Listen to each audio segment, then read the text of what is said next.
नमस्कार दोस्तों।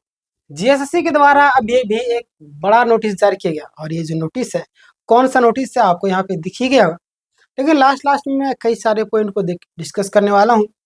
क्या क्या गलती नहीं करना, आपको जरूरी जो डॉक्यूमेंट्स है अनुपस्थित होते तो क्या होगा, हालांकि पूरा डिटेल में चर्चा करने वाले। मैं आज सबसे पहले आपको उस नोटिस को दिखा देता हूँ जो आया। सबसे पहले आप देखिए, ये आपका रात ही में आया है ना।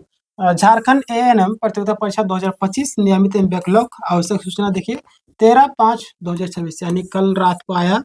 आज आपका 14 तारीख हो गया है, सुबह सुबह, है ना।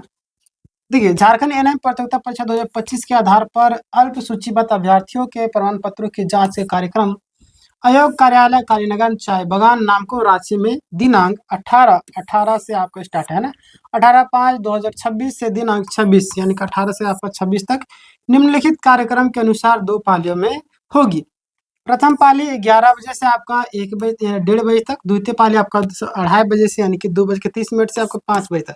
दोनों पालियों के मतलब अभ्यर्थी जांच शुरू होने से 1 घंटा पूर्व निर्धारित जो स्थल आपका जहाँ पे सेंटर दिया और वहाँ पे पहुँच जाएंगे, है ना। प्रमाण पत्र के जांच के लिए कार्यक्रम पूरा डिटेल में दिया हुआ है। हालांकि इसको ना देख करके मैं आपके लिए सारा डिटेल में पॉइंट बाय पॉइंट जानकारी लाया हूं, है ना। तो देखिए, झारखंड कर्मचारी द्वारा ये जो नोटिस जारी कर दिया गया है, सबसे पहले देखिए ये नया नोटिस जारी किया गया है ना। कहाँ कहाँ पे क्या होगा, कितना कितना क्या डॉक्यूमेंट्स ले जाना है, कितना कॉपी ले जाना है और क्या गलती नहीं करना है, सारी जानकारी को आज की इस वीडियो में मैं देने वाला हूँ, है ना। डॉक्यूमेंट्स वेरिफिकेशन यानी प्रमाण पत्र जांच हेतु जुड़ा हुआ है और डीबी के लिए उन्हें रांची बुलाया गया, यानी एएनएम वाले जितने भी छात्र हैं, ठीक है। यानी डॉक्यूमेंट्स वेरिफिकेशन कहाँ होगा, तो स्थान जो आपका दे दिया गया है, देख लीजिए। आयोग का जो कार्यालय है कालीनगर चाय बगान नामको रांची, यानी कि डीबी का जो तारीख है कब से कब, तो डीवी का जो कार्यक्रम, हालांकि वहाँ पे भी आपने देखा, यहाँ पे देख लीजिए 18 से आपका 26 तक, है ना। ध्यान देना कि 24 मई को रविवार होने के कारण डीवी नहीं होगा, है ना। इस चीज़ का भी ख्याल रखना। हालांकि आपको सारी चीज़ पता चल जाएगा। तो 24 को छोड़ करके आपका 18 से 26 तक है। चलिए आगे बात करते हैं। ज़्यादा दिन टाइम दिया नहीं, दिया भी नहीं गया तो मिस नहीं करना। डीवी 2 शिफ्ट में होगी। पहला आपका 11 बजे से आपका 1:30 बजे तक, है ना। 11 से 1:30। फिर द्वितीय पाली में जो आपका कितना बजे होगा, 2:30 बजे से 5 बजे तक। द्वितीय पाली कितना, तो 2:30 बजे से आपका 5 बजे। सभी अभ्यर्थियों को एग्जाम शुरू होने से पहले, मतलब जांच शुरू होने से पहले आपको 1 घंटा पहले, कभी भी आप 1 घंटा पहले, क्योंकि कब पता नहीं कब ट्रैफिक है, क्या है, अलग अलग सिचुएशन रहता है ना। प्रतिदिन कितने अभ्यर्थियों को बुलाया जाएगा, तो देखिए आप यहाँ पे कि प्रतिदिन जो आपका लगभग, है ना, 240 अभ्यर्थियों को बुलाया गया है और 2 शिफ्ट में होगी, यानी कि 480, है ना, अभ्यर्थियों को डीबी के लिए प्रत्येक दिन बुलाया जाएगा। और दिखिएगा किस दिन आपको कौन कौन से बुलाए गए, कौन कौन से दिन, कौन कौन से, दिखिएगा 18 मई को फर्स्ट शिफ्ट में आपका 240 लोगों को अभ्यर्थी को, सेकंड शिफ्ट में आपका 240, यानी कि फर्स्ट में भी आपका 240, सेकंड में 240। 20 मई को अगर बात करें तो वही सेम चीज़ आपको देखने को मिल रहा होगा। कुल आपका 480 अभ्यर्थी इसमें, और 21 मई को भी 480, मतलब सभी में आपको वही चीज़ें देखने, फर्स्ट एवं सेकेंड दोनों शिफ्ट की मिला करके बात करें तो 480 26 तारीख तक बुलाया जाए। क्लियर, आगे बात करते हैं। और यहाँ पे जो आपका ना 26 तारीख को केवल फर्स्ट शिफ्ट में होगा, केवल 240, इस चीज़ का भी ख्याल रखिए। रोल नंबर कैसे देखिए, तो यहाँ पे ध्यान दीजिए आप लोग। जो नोटिस दिया गया उसमें अगर आप चाहते हैं टेलीग्राम में जुड़ जाइए, वहाँ पे आपको पीडीएफ भेज दिया जाएगा। हालांकि आप देख भी लिए होंगे। नोटिस के सभी रोल नंबर बता दिए गए हैं। अभ्यर्थी अपना रोल नंबर देख लीजिए, अपना डीबी का डेट, शिफ्ट, रिपोर्टिंग टाइम, वो सारा चीज़ आपको चेक करके चेक कीजिएगा तो मिल जाएगा वहाँ पे, है ना। डीबी में कौन कौन से डॉक्यूमेंट्स आपको ले जाना है। पहला आपको डॉक्यूमेंट्स, आपका एडमिट कार्ड जो आपने लिखा, प्रवेश पत्र अनिवार्य है। दूसरा आपके सामने है कि जो आपका एजुकेशनल सर्टिफिकेट है, मार्कशीट सर्टिफिकेट, एएनएम संबंधित जो भी प्रमाण पत्र है। तीसरा आपका एक्सपीरियंस सर्टिफिकेट, अगर आपने कहीं पे काम किया है तो एक्सपीरियंस है तो उसका सर्टिफिकेट, है ना। एसटी एससी ओबीसी वाले जितने भी लोग हैं तो आप रिजर्वेशन जो सर्टिफिकेट है वो लेके जाइए। लोकल आपका रेसिडेंशियल सर्टिफिकेट, स्थानीय प्रमाण पत्र ये भी लिखा है। डिविजिबिलिटी यानी कि तो डिविजिबिलिटी, है ना, मतलब कि जो आपका दिव्यांग है अगर, तो आप ले जाइए सर। ई एक्स सर्विसमैन है तो भी आप सर्टिफिकेट ले लीजिए, हाँ, अगर लागू हो तो। और ओरिजिनल प्लस जेरोक्स आपको दोनों ले जाना है, समझ रहे।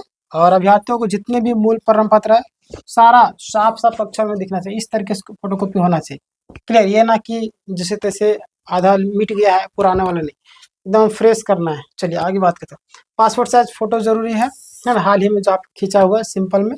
डीबी में जो अनुपस्थित होने पर क्या होगा, तो अगर डीबी में अनुपस्थित होने फिर यहाँ पे दिक्कत हो जाएगा, है ना। महत्वपूर्ण जानकारी निकल के क्या आ रही है कि अगर आप डीबी में अनुपस्थित होते हैं तो जरूरी दस्तावेज प्रस्तुत नहीं कर पाते हैं तो भी आयोग उसकी अभ्यर्थता समाप्त कर सकता है।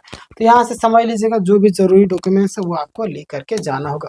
आगे बात करते हैं अनुपस्थित अभ्यर्थियों का दूसरा मौका मिलेगा क्या, तो जी हाँ, मैं बात करने वाला हूँ मिलेगा या नहीं। तो अगर बात करें डीवी जो 18 से आपका 26 तक नहीं पाया, मतलब नहीं पहुँच पाते, तो उनको 2 तारीख को दिया गया टाइम 11 से 4 बजे तक, है ना। कब दिया गया, 2 तारीख को। क्लियर। आगे बात करते हैं।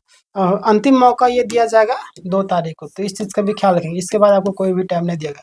अगर आप इसमें भी नहीं पहुँच पाते यानी कि आप केयरलेस स्टूडेंट हैं, आपको अपने करियर को लेकर के जरा भी चिंता नहीं है। चलिए आगे बात करते हैं। अगला आपके सामने आता है, इसके बाद कोई दूसरा मौका नहीं मिलेगा। डीवी के लिए आपको बुलाए जाने पर जो आपका सिलेक्शन नहीं माना जाएगा, समझ रहे, ये ना सोचे कि फाइनल से जेसीसी ने साफ कर दिया कि डीवी के लिए बुलाया जाना फाइनल सिलेक्शन नहीं, ये तो हर एक जगह होता है, समझे। आगे बात, डीवी के बाद फाइनल रिजल्ट जारी होगा। आगे बात करते हैं कि चयनित जो भी कैटेगरी है अंतिम वो आज आपका मेरिट के अनुसार आपका होगा। आवेदन में जाने से जानकारी मतलब कि आवेदन में जो भी जानकारी दी है वही जानकारी आपको यहाँ पे मान्य होगा, अलग जानकारी नहीं बताना है आपको, ठीक ना। ऑनलाइन फॉर्म में जो जानकारी भरी है सेम आपको यहाँ पे होना चाहिए, तभी आपका मान्य होगा। अलग जानकारी देने पर आपको समस्या हो जाएगी। जितने भी अभ्यर्थी है वेबसाइट पर नियमित देखते रहना है। अगर आप चाहते हैं कि मैं आपके लिए सारा जानकारी लाते रहूँ, चैनल को सब्सक्राइब कीजिए और हर एक वीडियो मैं आपके लिए लाता रहूंगा। ध्यान दीजिए, जेसीसी ने कहा कि अभ्यर्थी नियमित रूप से आयोग की वेबसाइट देखते रहे, आगे की जो भी सभी अपडेट है आपको जारी होगी। क्लियर। आगे बात करते हैं। अगला आपके सामने डीवी फॉर्म में क्या क्या भरना होगा, तो आप देख लीजिए जो जो चीज़ें भरना होगा। आपका पिता का नाम हो गया, सबसे पहले आपका नाम, पिता का नाम, माता का नाम यदि आपका लागू हो, समझ ना, मतलब सॉरी पति का नाम, माता पिता का तो होगा ही होगा, पति का तो जन्म तिथि, उम्र, कैटेगरी, पीएचडी का जो आपका स्टेटस है ना, फिर आपका address, educational qualification, ANM board, ये सारी चीज़ें आपका ज़रूरी होगा। क्लियर। मैट्रिक इंटरमीडिएट डिटेल्स, आपका ईडब्ल्यूएस प्रमाण पत्र, हस्ताक्षर एवं घोषणा, ये सारी चीज़ें आपको भरना होगा, ठीक है। तो एक और रिजल्ट जारी, यानी कि जेएसएससी के द्वारा, ध्यान दीजिए आप लोग, यही जेएसएससी ने एक और रिजल्ट जारी किया है किट पालक का, है ना, फाइनल रिजल्ट जारी। और कैटेगरी वाइज अगर बात करें तो यहाँ पे ध्यान दीजिएगा आप लोग कि कैटेगरी वाइज अगर अनरिजर्व में आपका 3 अभ्यर्थी है, एसटी में आपका 1 अभ्यर्थी है, और यहाँ पे अगर बात करें BC1 में तो 1 अभ्यर्थी है, ठीक है। ये कितना, खैर छोड़िए, जेएसएससी का यही हाल है। सबसे महत्वपूर्ण बात है कि यहाँ पे डीवी डेट जो है जरूर आपको चेक करना है। एडमिट कार्ड जो है ना वो लेके जाना है, प्लस में जेरोक्स प्लस ओरिजिनल दोनों होना चाहिए। 2 पासपोर्ट साइज फोटो होना चाहिए। समय से पहले पहुंचना, 1 घंटा पहले। ऑनलाइन फॉर्म के अनुसार जो भी डॉक्यूमेंट्स दिए वो सारी चीज़ लेके जाना। अनुपस्थित नहीं रहे, अनुपस्थित रहते तो आपको लास्ट डेट 2 तारीख को टाइम दिया गया, इसके बाद आपको मौका नहीं मिलेगा। क्लियर। तो यह था आज को फाइनल पूरा आउटपुट। और निष्कर्ष के तौर पर कुछ चीज़ें बताना चाहूँ, देख लीजिए आप यहाँ पे कि जेएसएससी द्वारा एएनएम का परीक्षा पत्र 2025 के लिए डॉक्यूमेंट वेरिफिकेशन कार्यक्रम जारी कर दिया गया। 18 से 26 मई तक चलेगा। जिन अभ्यर्थियों का नाम सूची में है जरूरी दस्तावेज के साथ में आप उपस्थित होंगे जेएसएससी में। हाँ, किट पालक मैट्रिक स्तर का जो रिजल्ट है वो भी जारी कर दिया। तो यह था आज का पूरा फाइनल अपडेट। आपके मन में कोई सवाल हो, कोई दिक्कत हो, परेशानी, तो कमेंट कीजिएगा। अगर आप हमारे चैनल में नए हैं, सब्सक्राइब कर लीजिए। मिलते हैं नेक्स्ट वीडियो में, तब तक के लिए अपना ख्याल रखिए और इस वीडियो को हर ग्रुप में शेयर करें। धन्यवाद।